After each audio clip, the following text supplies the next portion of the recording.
Assalomu alaykum, foydali maslahatlar kanalimizning aziz muxlislari. Bugungi mavzuyimiz yeymiz va ozamiz. Bugun maza qilib ovqatlanaman-u 2 kilogramga ozaman. Shunaqasi ham bo'larkanmi deya hayron bo'layotganlar diqqatiga. Agar taomnomani to'g'ri tashkil etsangiz, qancha yesangiz ham to'lishmaysiz. Aksincha aql bilan ozishni o'rganasiz. Xo'sh, bu ishni qanday bajariladi? Keling, birgalikda o'rganamiz. Go'sht o'rniga qo'ziqorin.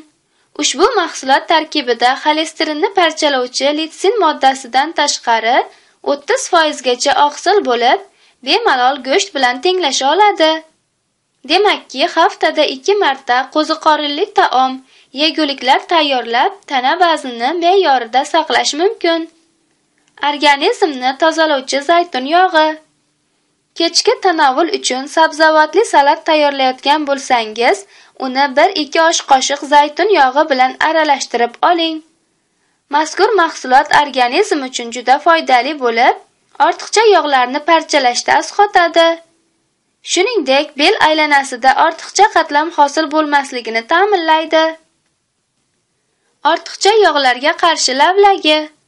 Xom yoki qaynatib pishirilgan qizil lavlagi tana vaznini me'yorida saqlashni istaganlar uchun noyob topilma.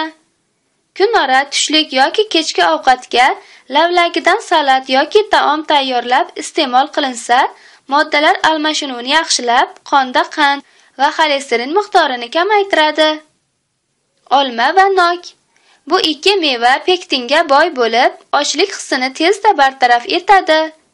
Tushlikdan so'ng biroz ochiqqanday bo'lsangiz, bitta olma yoki nok iste'mol qiling. Kechqurun yengil tamaddi qilishni ixtiyor etsangiz, olma va nokdan salat yeb oling. Yengil tanovul uchun yeryong'oq. Shifokorlar tavsiyasiga ko'ra, nonushta va tushlik o'rtasida yengil tamaddi qilib olish mumkin.